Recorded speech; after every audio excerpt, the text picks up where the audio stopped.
ఇగో ఎక్కువ మంది ఎక్కువ సార్లు పార్లమెంట్ మెంబర్లు 9 సార్లు 10 సార్లు. ఇక్కడేమో ఎమ్మెల్యేలు ఎక్కువ కాలం అయితే ఎక్స్ కేరళ చీఫ్ మినిస్టర్ 11 పర్యాయాలు గెలిచిన సంగతి మీకు తెలుసు.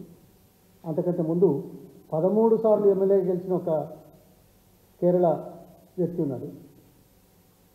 పార్లమెంటు అసెంబ్లీ కలిసి ఈ దేశంలో ఎవరైనా ఎక్కువ సార్లు గెలిచిన వాళ్ళు ఉన్నారు అంటే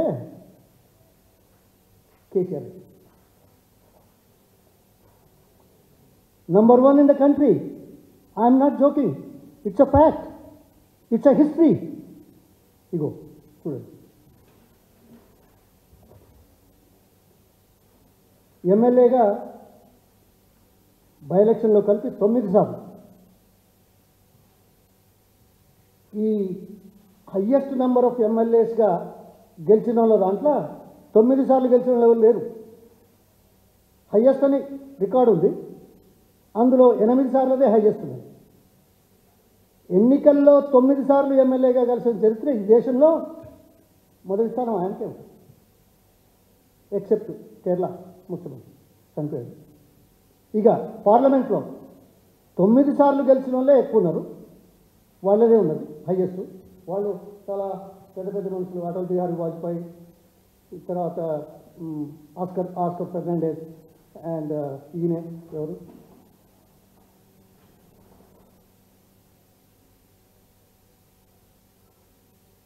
మాధవరావు సింధియా, రామ్విలాస్ పాస్వాన్, గిరిధర్ గోమాంగో 9 సార్లు, ఇంద్రజిత్ గుప్తా సిపిఎం, అటల్ బిహారీ వాజ్పేయి, సోమనాథ్ చటర్జీ, పిఎం సయీద్, కమల్నాథ్, వీళ్ళు 9 సార్లు గెలిచారు. కేసీఆర్ గారు 4+1 5 times గెలిచారు. అంటే 9 సార్లు ఎమ్మెల్యేగా 5 సార్లు ఎన్నికల్లో 14 పర్యాయాలు గెలిచిన ఏకైక వ్యక్తి కేసీఆర్ అయ్యా.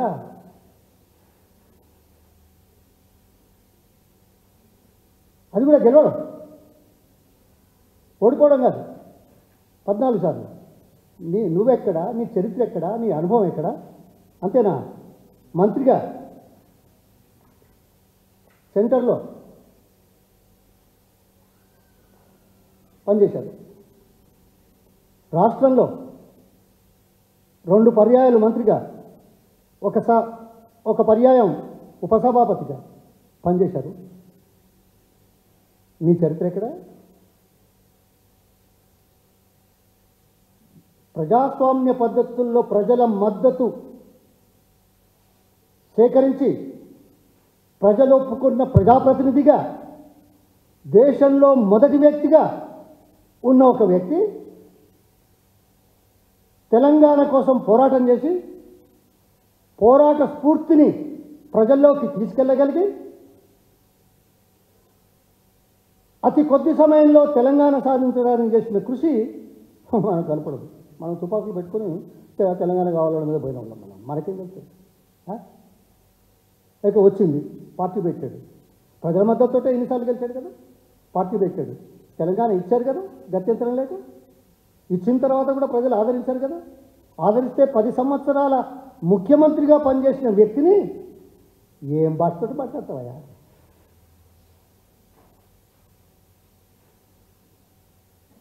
నీ అవగాహన ఎంతయ్యా? నీ అనుభవం ఎంతయ్యా? ఈ రాష్ట్ర ప్రజల గురించి, ఈ దేశం గురించి, లేకపోతే ఒక వ్యక్తి గురించి ఇలాగా మాట్లాడేది? సిగ్గుండాలి, తల వంచుకోవాలి. ఎందుకంటున్నావు తెలుసా? ఈ మాట అనకూడదు. సిగ్గుండాలి, తల వంచుకోవాలి. దేనికోసం అంటున్నా? ప్రజలు మెచ్చిన, ప్రజలు ఇచ్చిన ప్రజాస్వామ్య పద్ధతుల్లో ప్రజాదరణ పొందిన వ్యక్తులను ఈ రకంగా మాట్లాడడం సిగ్గుచేటు, తల వంచుకోవాలి, రాజకీయాల నుంచి తప్పుకోవాలని చెప్తున్నాను.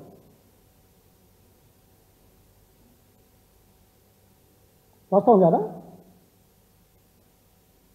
నువ్వు దేన్ని గుర్తిస్తావు? రాజకీయాలు ప్రజల అభిమానమే కదా, ప్రజల మద్దతునే కదా, దానికోసమే కదా ఈ నాటకాలన్నీ, ఈ రంగులన్నీ, పూటకో మాట మాట్లాడేది, ప్రజల దృష్టి మరల్చడానికి చేసేది కదా.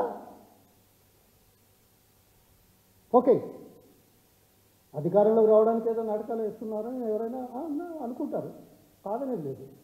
కానీ అధికారంలోకి వచ్చిన తర్వాత 100 రోజుల్లో నేను గుట్టు బయటపడిపోయింది కదా. 7,700 కోట్లు రైతు బంధు ఇప్పటికీ పూర్తి స్థాయిలో ఇయ్యలేని దౌర్భాగ్య స్థితిలో ఉన్న ఈ ప్రభుత్వం, ఈ ముఖ్యమంత్రి హామీ ఆగస్టు 15 వరకు 40,000 కోట్లు ఇస్తాడట. అయ్యా, మళ్ళీ నిన్న ఇంకోటి కొత్త చెప్పిండు. ఏమని? కౌలు రైతు ఉన్న రైతు బంధు ఎందుకు తీయలేదు? కౌలు రైతు ఎంతమంది ఉన్నారు తెలుసా? నా రిపోర్ట్ ప్రకారం, ఒక సర్వే ప్రకారం 1/3 ఆఫ్ ది ఫార్మర్స్ ఆర్ కౌలు రైతులు. ఎకరం నుంచి 2 ఎకరాలు, 5 ఎకరాలు, 6 ఎకరాలు చేసేవాళ్ళు ఉంటారు. ఈయన రైతు బంధులో మార్పులు చేద్దాం అనుకుంటున్నాడు. ఓకే, చేద్దాం అనుకుంటే అంటే మొదలైతే ఇస్తాను కదా. 5 ఎకరాలు ఉన్న వాళ్ళకి ఇంకా రాలేదు. ఏమంటాడు పబ్లిక్ మీటింగ్లో? 5 ఎకరాల కంటే ఎక్కువ ఉన్నోళ్ళు 5 లక్షల మందే ఉన్నారంట. ఓహో, ఈ 5 లక్షల మంది ఇప్పుడు చెంపదెబ్బ పెడితే తెలుస్తుంది, మిగతా వాళ్ళకు రాలేదు. ఇదా బొంకుడు మాటలు? దీంతోటేనా రాజకీయం? దీంతోటేనా ప్రభుత్వాన్ని నడిపేది? ఏ సబ్జెక్టు తెలుసా నీకు? కేంద్రంలో మంత్రిగా, రాష్ట్రంలో 2 పర్యాయాలు మంత్రిగా, ఉపసభాపతిగా, 1978 నుంచి ఒక రాజకీయ నాయకుడిగా ఉన్న వ్యక్తి మీద గౌరవంతో మాట్లాడి మీకు ఇచ్చిన అవకాశం సద్వినియోగం చేస్తుంది. వద్దంటామా? ఏదోనట కారు గాలిపోయిందట, బస్సు ఎక్కిందట, ఇప్పుడు ప్రజల దగ్గర పోతున్నాయట. ఏం మాటలయ్యాలి? మనుషువేనా? ప్రజల దగ్గర పోందే ప్రజలు ఓట్లేశారా? 14 పర్యాయాలు ఊరికే గెలిచారా? వట్టి మాటలు గట్టిపెట్టేది నీ నైరాశ్యతకు, నీ దీనికి. ఇక ఆయన వచ్చి ఏవేవో అంటున్నాడు, దోచుకున్నాడు, తిన్నారు. ఇక చెప్పాలి కదా, నమ్మించాలి కదా. మీ సంగతి మాకు తెలియదా? రాజకీయాల్లో ఎవరేం చేస్తున్నారు కనపడడం లేదా? కాంగ్రెస్ పార్టీలో ఏం చేస్తున్నారో కనపడడం లేదా? ఉన్నాయే 3 రాష్ట్రాలు. ఒక రాష్ట్రం అప్పుడే ముక్కు కుమ్మినట్టు అయింది. ఇక ఊడుతుందో మరి ఏమవుతుందో తెలియదు, సర్జరీ అవుతుందో తెలియదు నాకు. ఇక ఇవి 2 ఏటీఎంలు లాగేవా? ఇది కాదంటారా? ఎవరైనా కాదంటారా?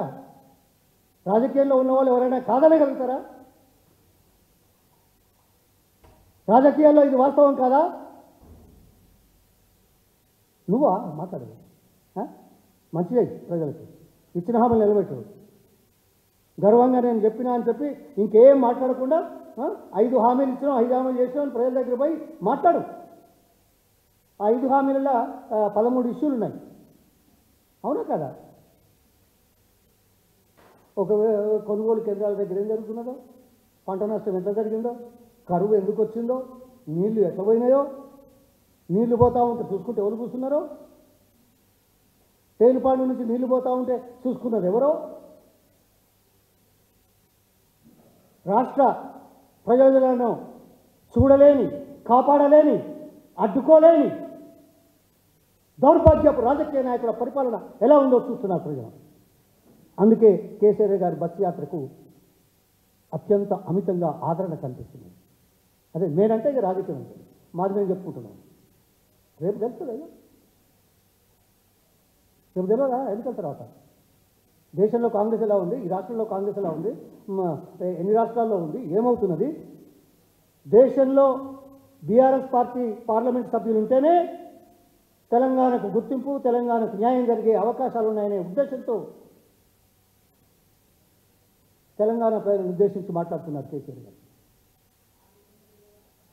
మన ఉనికికి, మన ఆత్మగౌరవానికి, మన హక్కులకు సాధించుకోవాల్సిన విషయాల మీద పోరాటం చేయడానికి పార్లమెంట్ ఒక వేదికగా కావాలనే మంచి సందేశాన్ని ప్రజలకు ఇచ్చే నేపథ్యంలో నువ్వు ఇచ్చేదేందయ్యా?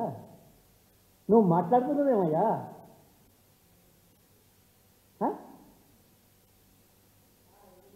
గుర్తించండి, గౌరవించండి, ప్రజలను ఒప్పించుకోండి, కాదనేది లేదు. కానీ అపహాస్యం, అపహేళన చేస్తే అదే ప్రజలు ఏం చేస్తారో ఇక నేను చెప్పాల్సిన అవసరం లేదు. ఈ చరిత్ర మనకు సాక్ష్యం కదా. ఈయన పార్లమెంట్ సభ్యులనే ఒక ఎమ్మెల్యే గెలలేదు. ఈయన పార్లమెంట్ సభ్యుల్లో కూడా 2 GHMCలలో ఎన్ని సీట్లు వచ్చాయో తెలుసు. ఈయన నాయకత్వంలో 5 బై ఎలక్షన్లలో డిపాజిట్లు పోతే ఈయన గొప్పగా ఇంత ఏంటిది అహంకారంగా ఎట్లా మాట్లాడతావా నువ్వు? ఇలా మాట్లాడడం దేనికి సంకేతం? ప్రజలను అవమానపడుతున్నట్టు, ప్రజలను అవహేళన చేస్తున్నట్టు, ప్రజాస్వామ్యానికి వ్యతిరేకంగా మాట్లాడుతున్నట్టు, ప్రజలు గుర్తించిన వ్యక్తుల మీద మాట్లాడడం ప్రజలను అవమానపరిచినట్టుగా గుర్తించబడుతున్నది. ఇది రాష్ట్ర ముఖ్యమంత్రి గారి పర్యటన విషయాలు, చెప్తున్న విషయాలు, దానికి సమాధానంగా నేను చెప్పగలిగింది. ఇంకా చాలా ఉన్నాయి, ఇంకా రోజులు ఉన్నాయి. తప్పనిసరిగా మేము ఊరుకునే వాళ్ళం కాదు. రాజకీయాల్లో వచ్చింది ప్రజల కోసం వచ్చింది, లేకపోతే ఎన్ని రోజులు ఉంటామా? అందుకే కదా ప్రజల కోసం వచ్చి 14 సార్లు గెలిచిన తర్వాత ఈ రాష్ట్రంలో ఆయన ప్రవేశపెట్టిన సంక్షేమ కార్యక్రమాలు దేశంలో ఎక్కడైనా ఉన్నాయా? ఏ రాష్ట్రంలోనైనా ఉన్నాయా ఈ స్థాయిలో?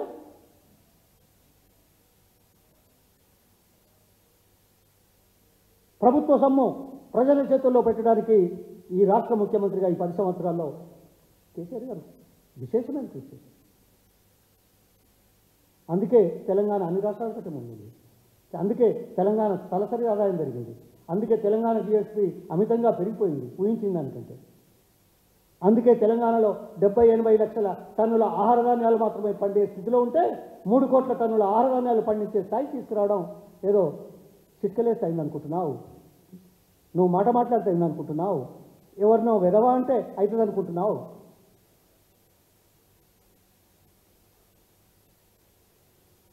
ఖబర్దార్, నోరు దగ్గర పెట్టుకోండి. ప్రజాస్వామ్యాన్ని, ప్రజలను అవమానపరచుకోండి.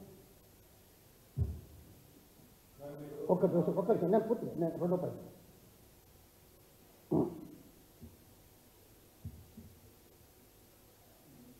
ఎవరో ఇవాళ ఏదో కాళేశ్వరం మీద ఒక ఆర్టికల్ వచ్చింది. రోజు వస్తున్నాయి. ఒకవైపు జస్టిస్ వచ్చారు, వారేమన్నారో కూడా చదువుతున్నాం. అంతకుముందు కేంద్ర కమిటీలు వచ్చాయి, జడ్జిలు పెట్టారు, ఎంక్వైరీ జరుగుతున్నది. రిపేర్స్కి ఏం చేయాలన్న దాని మీద కొన్ని చర్చలు జరుగుతున్నాయి. ఇంకా దురదృష్టం. ఈ నేపథ్యంలో ఎవరో ఒకరు ఎక్కడో దేశంలో అక్కడ ఆ స్థాయిలో ఢిల్లీలో ఉన్నాయని ఏదో ఆర్టికల్ రాసి దాని మీద ఏదో మాట్లాడుతుంది. ఇది సాంకేతికమైన విషయం.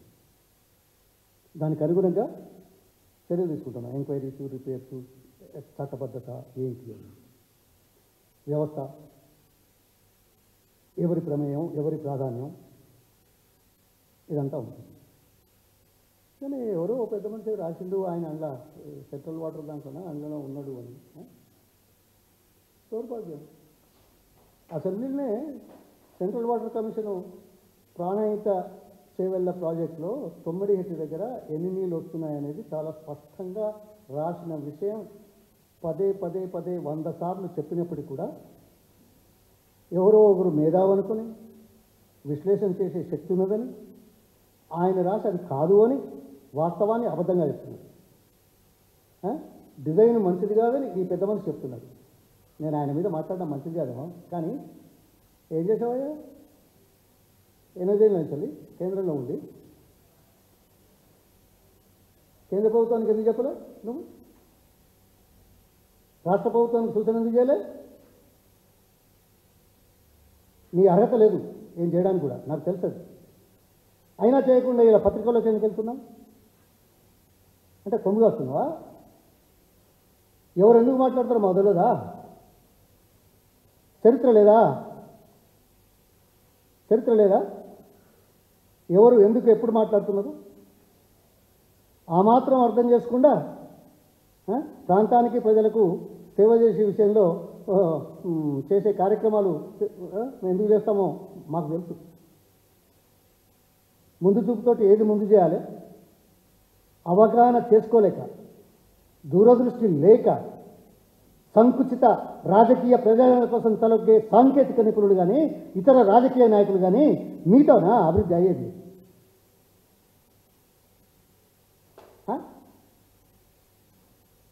ఓ దూరదృష్టి, అవకాశం, ప్రజలు ఏ రకంగా మేలు చేయాలి ఆలోచన ఎవరికి వస్తుంది? దురదృష్టితో ఉన్న నాయకత్వానికి వస్తుంది. చిల్లరగాల గ్రాఫ్ వాడు ఎంత గొప్పడైంది, ఏదో ఫీల్డ్లో నంబర్ 1 ప్రపంచంలో అయింది. ప్రజల విషయాలు, ప్రజల అవసరాలు, ప్రజల సౌకర్యాలు, ప్రజల సంక్షేమం ప్రజల్లో ఉండేవాళ్ళని చెప్తుంది.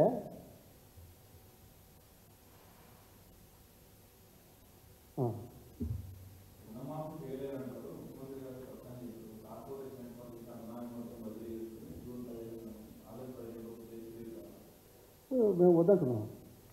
అయ్యో మేము వద్దంటే అన్నమాట, నువ్వు చేయలేవు అని అంటున్నాం. ఇప్పుడేందుకు చెప్తున్నావు? మరి పార్లమెంట్ ఎలక్షన్ ముందేం చెప్తున్నావు?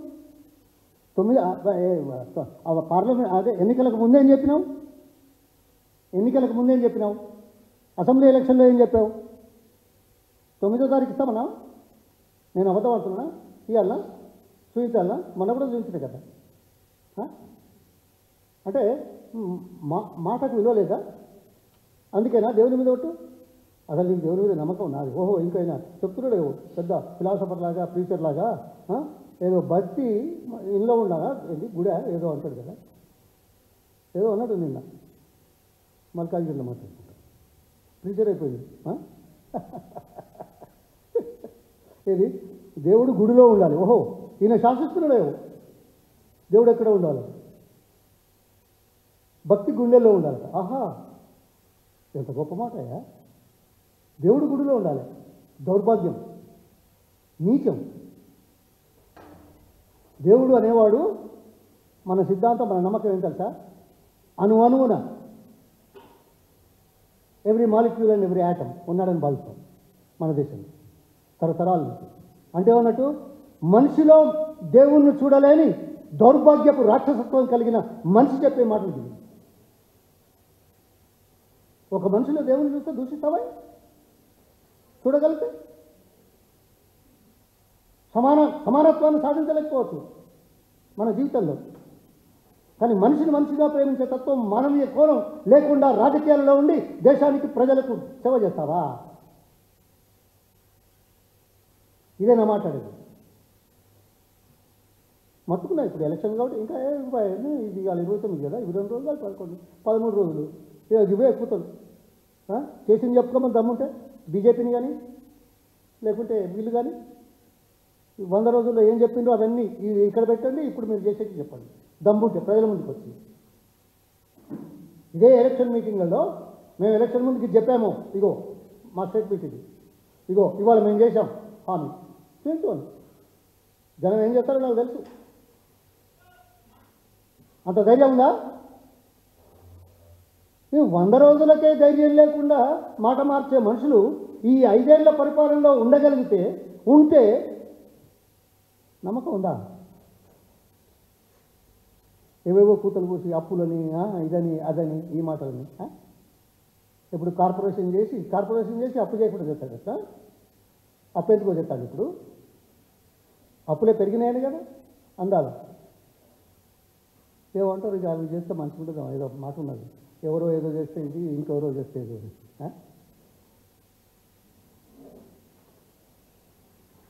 ధన్యవాదాలు సార్.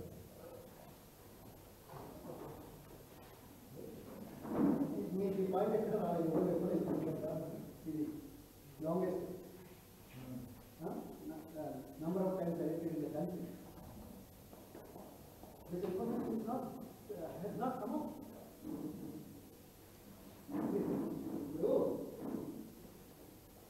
మనకేదో తెలిసింది, ఒక రాష్ట్ర ముఖ్యమంత్రిగా ఉండేవాడు